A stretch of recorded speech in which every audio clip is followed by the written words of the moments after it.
லிட்ரேட்ஸுக்கே செல்போனை எப்படி யூஸ் பண்றதுன்னு தெரியாத போது செமி லிட்ரேட்ஸுக்கு எப்படி தெரியும்? அறிவுபூர்வமான பல விஷயங்களை கற்றுக்கொள்வதற்கு அது காரணமாக இருக்கிறது என்பது பொய்யல்ல. ஆனால் உங்க பொண்ணு கையில் இருக்கிற ஒரு ஸ்மார்ட் போன்ல இந்த உலகத்தில் உள்ள அசிங்கங்கள் அத்துணையும் வந்து விழுவும், எந்த கண்ட்ரோலும் கிடையாது. அதை தான் நீங்க வாங்கி கொடுத்துருக்கீங்க. பூச்சூடி, விரல் பிடித்து, நடைபழக்கி, முதுகெலும்புடைய பாடுபட்டு, முழு வயிறு காணாமல் உழைத்து இந்த பிள்ளைகளை வளர்க்கின்ற நீங்கள் கெட்டு போகாமல் வேலி போட்டு பார்த்துக்கொள்ள வேண்டாம். ஒழுக்கம் மட்டும் நம்மிடம் இல்லை என்றால் மாணவிகளே, எவ்வளவு பெரிய அறிவாளியாக இருந்தாலும் நீங்கள் வாழ்க்கையிலே தோற்று போவீர்கள்.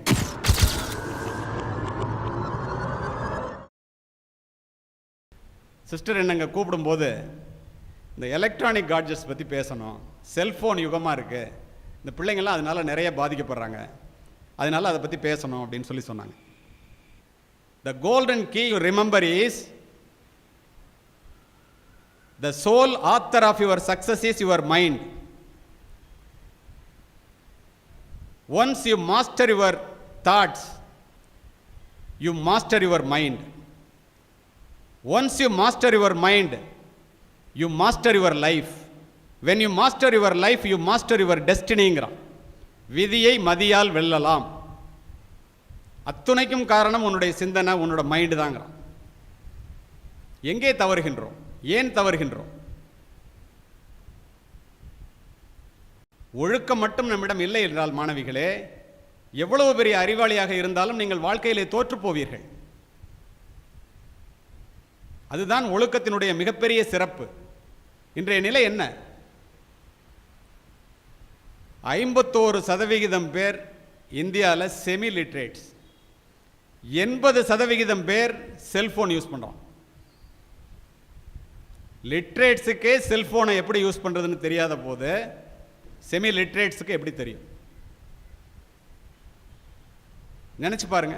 பிள்ளைகள் திரும்புகின்ற இடமெல்லாம் தவறான செய்திகளே தங்களுக்கு வந்து சேருவதால் இதுதான் உண்மை போலும், இதைத்தான் நாம் செய்ய வேண்டியது போலும், இதை செய்யவில்லை என்றால் உலகத்தில் உள்ள இன்பத்தையே நாம் இழந்து விடுவோம் என்று தவறாக நினைத்து அந்த பிள்ளைகள் கெட்டு போகிறார்கள். சில நாடுகளிலே, சைனா, அரேபியன் கண்ட்ரீஸ்லாம் போய் நீங்கள் ஏர்போர்ட்டில் இறங்குனீங்கன்னா செல்ஃபோனில் வந்து எந்த ஒரு ஆப்ஸும் வேலை செய்யாது. நாடே அதை தடுத்திருக்கின்றார்கள். இந்தியாவில் அதை தடுக்கணும்னு சுப்ரீம் கோர்ட் சொன்னுச்சு. பாராளுமன்றத்தில் சுதந்திர நாட்டில் அது முடியாதுன்னு சொல்லிட்டாங்க. அப்பொழுது இந்த பிள்ளைகளை காப்பாற்றுகின்ற பொறுப்பு யாரிடம் வந்து விட்டது? பெற்றோர்களிடமும் ஆசிரியர்களிடமும் தானே. சரி, இன்றைக்கு ஒருத்தர் பார்க்கும்போது என்ன கேட்குறாங்க? ஃபஸ்ட்டு வாட்ஸ்அப் நம்பர் இருக்கா? ஃபேஸ்புக்கில் நீங்கள் இருக்கீங்களா? அது இல்லைன்னா ஏதோ கை நாட்டு பேர் வழி மாதிரி, கையெழுத்து போடக்கூட தெரியாத படிக்காதவன் மாதிரி இன்றைய உலகம் ஆகிவிட்டது. அது உண்மையும் கூட. யூட்டிலிட்டி ஆப்ஸ்ன்னு இருக்குங்க. எலக்ட்ரிக் பில்லு கட்டுறதுல ஆரம்பித்து, அமெரிக்காவுக்கு போகிறதுக்கு ஃப்ளைட் டிக்கெட்டில் ஆரம்பித்து, அங்கே ரூம் போடுறதுல ஆரம்பித்து, ஷிப்பில் வந்து பதிவு பண்ணுற வரைக்கும் இங்கேருந்தே பதிவு பண்ணலாம். தனித்தனி மனிதர்களாக இருந்தவர்களை குழுக்களாக சேர்த்து அறிவுபூர்வமான பல விஷயங்களை கற்றுக்கொள்வதற்கு அது காரணமாக இருக்கிறது என்பது பொய்யல்ல. அமெரிக்காவில் இருக்கிற ஒரு டாக்டரை கேட்டுட்டு இங்கே ஆப்ரேஷன் பண்ண முடியுது.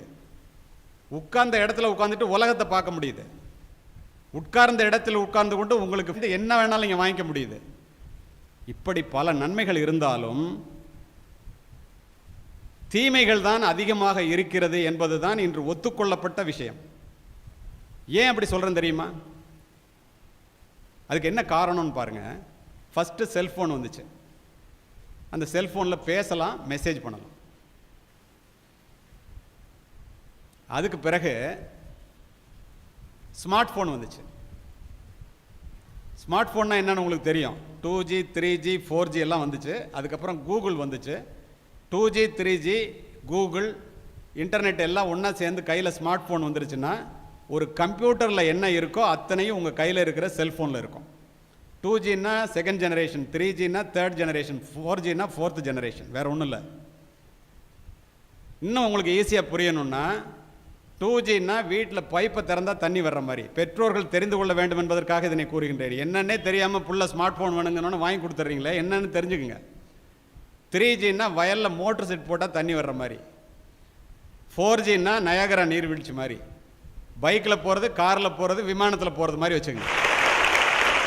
என்ன வரும்? கூகுளில் என்ன இருக்கும்? அலாவுதீனும் அற்புத விளக்கு மாதிரி நீ என்ன கேட்குறியோ எல்லாம் இருக்கும் அதில். இப்போ நான் சொன்னோன்னா அந்த பின்னாடி உட்கார்ந்துருந்த அந்த மாணவிகள் மட்டும் சிரித்தாங்க. முன்னாடி இருக்கிற பெற்றோர்கள் யாருமே சிரிக்கலதுக்கு என்ன காரணம்னு தெரியுமா உங்களுக்கு? தெரியாது. அதுதான் உண்மையான காரணம். உங்களுக்கு தெரியாது என்பது தான் அவர்களுடைய பலமும் கூட. தெரியுமா? உங்களுக்கெல்லாம் தனித்தனி பேர் வச்சுருக்காங்க, நிக்நேம். அப்பா பக்கத்தில் இருக்கான், அம்மா பக்கத்தில் இருக்கான், பேசாதடின்னு. எத்தனை பெற்றோர்களுக்கு இது தெரியும்? இப்படி செல்ஃபோனில் இந்த மாதிரி ஒவ்வொரு படியாக முன்னேறி இப்போது ஆண்ட்ராய்டு ஃபோன் சொல்கிறோம். ஆண்ட்ராய்டு ஃபோன்னா என்ன? ஆண்ட்ராய்டுன்னா ஒரு connectivity link. Apple phone, Apple ஐபேட்லாம் iOSங்கிறது தான் லிங்க். ஏன் ஆப்பிள் ஃபோன்னு சொல்கிறோம் தெரியுமா? அது 40,000 ரூபாயிலேருந்து ஆரம்பிக்குது, இது 4,000 ரூபாயிலேருந்து கிடைக்குது. ஆப்பிள் ஃபோனில் ஹேக்கர்ஸ், தவறாக அதை திருடி பயன்படுத்துபவர்கள் உள்ளே போவது முடியாது அல்லது மிக கடினம். ஆனால் ஆண்ட்ராய்டு ஃபோனில் யார் வேணாலும் செய்யலாம். நீங்கள் ஆண்ட்ராய்டு ஃபோன் ஒன்று பிள்ளைக்கு வாங்கி ஸ்மார்ட் ஃபோன் கொடுத்தீங்கன்னா பெற்றோர்களே, முதல்ல அது ஒரு இமெயில் ஐடி கேட்கும். அந்த இமெயில் ஐடிங்கிறது கதவை திறந்துக்கிட்டு வீட்டுக்குள்ளே போகிற மாதிரி. இமெயில் ஐடி போட்டோன்னா அக்ரி டிஸ்அக்ரின்னு வரும். டிஸ்அக்ரியை தொட்டால் அது ஓப்பனே ஆகாது. அக்ரியை டக்குன்னு ஒரு தொடுவாங்க. பிள்ளைங்களாக இருக்கட்டும், பெற்றோர்களாக இருக்கட்டும், என்னன்னே தெரியாமல் தொடுவீங்க. Agri, accept. அது என்ன தெரியுமா? இந்த செல்ஃபோனில் நீ பேசுகிறது, இந்த செல்ஃபோனில் நீ கொடுக்குற மெசேஜு, இந்த செல்ஃபோனில் நீ எடுக்கிற ஃபோட்டோ, என்ன கருமங்கள் நீ செய்தாலும் அதை நான் பார்ப்பேன். அதை யாராவது எடுத்து தவறாக உபயோகித்தால் சட்டபூர்வமான நடவடிக்கை என் மீது எடுக்க முடியாதுன்னு கூகுள் கொடுத்துருப்பான். அதில் இது எத்தனை பேருக்கு தெரியும்? அக்ரியை தொட்டோன்னே எல்லாரும் சரண்டர் ஆகிட்டீங்கன்னு அர்த்தம். அத்துணையும் நீங்கள் உங்கள் நண்பருக்கோ தோழிக்கோ அனுப்பிச்ச மெசேஜ் பெரியவர்களுக்கும் சேர்த்தே சொல்லுகின்றேன். அது அவருக்கு மட்டும் நேராக போயிடுதுன்னு நினைக்காதீங்க, டவருக்கு போயிட்டு தான் வரும். அங்கே போனால் ஹிஸ்ட்ரின்னு இருக்கும், குக்கீஸ்னு இருக்கும், எல்லாம் சேவ் ஆகிடும். எவ்வளவு நாட்கள் கழித்து வேண்டுமானாலும் நீங்கள் என்ன மெசேஜ் கொடுத்தீங்களோ, என்ன தப்பு நடந்துச்சோ அத்துணையையும் பார்க்க முடியும். பர்மிஷன் வாங்கணும், அவ்வளோதான். காவல்துறை அதிகாரியாக நான் சொல்லுகின்றேன், ராத்திரி ஒரு பொண்ணு ஒரு பையனுக்கு 10 மெசேஜ் கொடுத்துட்டு அழைச்சிருச்சுன்னா அதை படிக்க முடியாதுன்னு தெரிஞ்சால் பூனை கண்ணை மூடிட்டா உலகம் இருண்டு போச்சுங்கிற மாதிரி அத்துணையையும் படிக்க முடியும். பார்க்காத வரைக்கும், மாட்டாத வரைக்கும் பிரச்சனை இல்லை. பார்க்கணுன்னு ஆரம்பிச்சிட்டா பாதி பேர் ஒளிஞ்சான். அப்போது எவ்வளோ ஒரு dangerous game we are playing. இந்த சூழ்நிலையில் பிள்ளைகள் என்னெல்லாம் செய்யக்கூடாது? முதல்ல உங்கள் செல்ஃபோன் நம்பரை ஃபேஸ்புக்கில் பதிவு பண்ணக்கூடாது. உங்கள் பாஸ்வேர்டை அதில் பதிவு பண்ணக்கூடாது. உங்கள் ஃபோட்டோவை அதில் போடக்கூடாது. உங்களுடைய அட்ரஸை அதில் பதிவு பண்ணக்கூடாது. எங்கே படிக்கிறீங்கன்னு சொல்லக்கூடாது. உங்கள் அட்ரஸ் என்னன்னு சொல்லக்கூடாது. பர்த்டே என்னன்னு சொல்லக்கூடாது. இதெல்லாம் சொன்னால் அதை எடுத்து நீங்கள் இருக்கின்ற இடத்தை கண்டுபிடித்து உங்களை பிளாக்மெயில் பண்ணுறதுக்குரிய வாய்ப்புகள் அத்துணையும் அதில் இருக்கிறது. ஒரு நியூஸ் பேப்பர்னாங்க ஒன் வே டிராஃபிக், நீங்கள் படிச்சுட்டு தூக்கி போடலாம். ஒரு டிவியில் ஆபாச படம் வந்துச்சுன்னா நீங்கள் ரிமோட் கண்ட்ரோலை வச்சு வேறு சேனல் மாற்றிக்கலாம். ஒரு ஆபாச சினிமான்னா அதுக்கு ஏ சர்டிஃபிகேட் உண்டு. ஒரு ஆபாச புத்தகம்னா காவல்துறைக்கு பயந்துக்கிட்டு விற்பான். ஆனால் உங்கள் பொண்ணு கையில் இருக்கிற ஒரு ஸ்மார்ட் ஃபோனில் இந்த உலகத்தில் உள்ள அசிங்கங்கள் அத்துணையும் விழுவும், எந்த கண்ட்ரோலும் கிடையாது. அதை தான் நீங்கள் வாங்கி கொடுத்துருக்கீங்க. வாங்கி கொடுத்துட்டு பிள்ளைங்கள்லாம் ஒழுங்காக இருக்கணும்னு சொல்கிறீங்க. பிள்ளைங்க ஒழுங்காக இருக்கணும்னு சொன்னால் பத்தாது, அந்த செல்ஃபோனை வாங்கி அதில் என்ன இருக்குன்னு பார்க்கணும். எப்படி பார்க்க முடியும்? நீங்கள் தெரிஞ்சால் தான் பார்க்க முடியும். அதுக்காகவாவது கற்றுக்குங்க, பேசிக்காக என்னன்னு தெரிஞ்சுக்குங்க. இவ்வளவு கஷ்டப்பட்டு பிள்ளைகளை வளர்க்கின்றீர்களே, பூச்சூடி, விரல் பிடித்து, நடைபழக்கி, முதுகெலும்புடைய பாடுபட்டு, முழு வயிறு காணாமல் உழைத்து இந்த பிள்ளைகளை வளர்க்கின்ற நீங்கள் கெட்டு போகாமல் வேலி போட்டு பார்த்துக்கொள்ள வேண்டாமா? இல்லைன்னா 2000 ரூபாய்க்கு ஒரு செல்ஃபோன் இருக்குது, அதை வாங்கி கொடுங்க. பேசுறதுக்கு மட்டும்தான் முடியும். பாருங்க, ஏன் ஸ்மார்ட் ஃபோன் ஏன் வாங்கி கொடுக்குறீங்க? பஞ்சையும் நெருப்பையும் பக்கத்தில் வச்சுட்டு பற்றிக்காமல் எவ்வளோ நாள் பார்க்க முடியும் நீங்கள்? சரி, இப்போது இந்த மாதிரி அந்த செல்ஃபோனில் இதெல்லாம் பதிவு பண்ணக்கூடாது. ஒரு ஃப்ரீ ஆப்ஸ் வருது அப்படின்னு சொன்னால் அதை டவுன்லோட் பண்ணாதீங்க. பிள்ளைங்களுக்கே சொல்கிறேன். ஃப்ரீ ரீசார்ஜ் அப்படின்னா அதை டவுன்லோட் பண்ணாதீங்க. ஃப்ரீ கேம் அப்படின்னா டவுன்லோட் பண்ணாதீங்க. ஏன் தெரியுமா? அதில் ஏற்கனவே ஒரு சாஃப்ட்வேரை உள்ளே திணிச்சு வச்சுருக்கான்.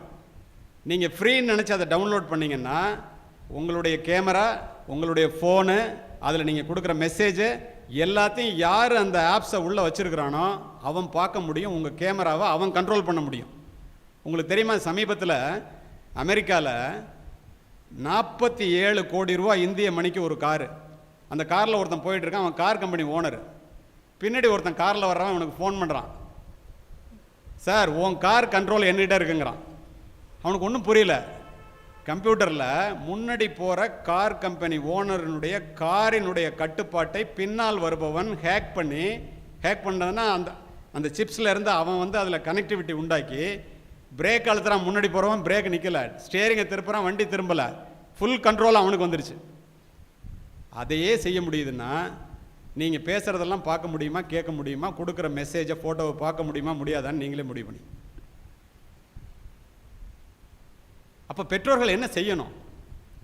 நேராக பேசுகின்ற, ஒருவரோடு ஒருவர் முகம் பார்த்து பேசுவதற்கு கூச்சப்படுகின்ற, சங்கோஜப்படுகின்ற எதையும் செல்போனிலே பரிமாறிக்கொள்ளக்கூடாது.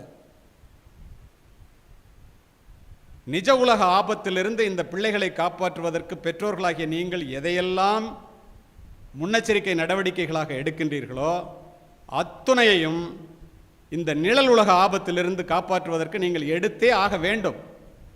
இருவேறு கருத்துக்கு இடமே இல்லை. பிள்ளைகளையும் பெற்றோர்களையும் வைத்துக்கொண்டு நான் இதை சொல்லுவதற்கு காரணம், இதனோட சீரியஸ்னஸ் என்னன்னு 2 பேருக்கும் புரியணும். அதுக்காக தான் சிஸ்டர் இந்த மீட்டிங்கை ஏற்பாடு பண்ணாங்க. 2 கண்ணு தான் பார்க்குதுன்னு நினச்சிட்டு செல்ஃபோன்லேயோ கம்ப்யூட்டருக்கு முன்னாடி உட்காந்து நீங்கள் எதை செஞ்சாலும் அதற்கு பின்னால் 1000 கண்கள் பார்த்து கொண்டிருக்கின்றன என்பதை தயவு செய்து அமர்ந்திருக்கின்ற யாரும் மறந்து விடாதீர்கள். அப்போனா இந்த செல்ஃபோனை எவ்வளோ ஜாக்கிரதையாக உபயோகப்படுத்தணும். எப்போ பார்த்தாலும் செல்ஃபோனை ஒரு பொண்ணு நோண்டிக்கிட்டே இருந்துச்சுன்னா, அல்லது ராத்திரி 9 மணிக்கு மேலே செல்ஃபோனை எடுத்துகிட்டு எட்டி போச்சுன்னா புள்ள கெட்டு போகுதுன்னு அர்த்தம். மிஸ்டு காலிலே வாழ்க்கையை இழந்த பல மாணவிகளை காவல்துறை அதிகாரியாக நான் அறிவேன். அதனால தான் இவ்வளோ ஓப்பனாக பேசுகிறேன். இதை புரிந்து கொள்ள வேண்டியது பெற்றோர்களை, சொல்லிக் கொடுக்க வேண்டியது ஆசிரியைகளை.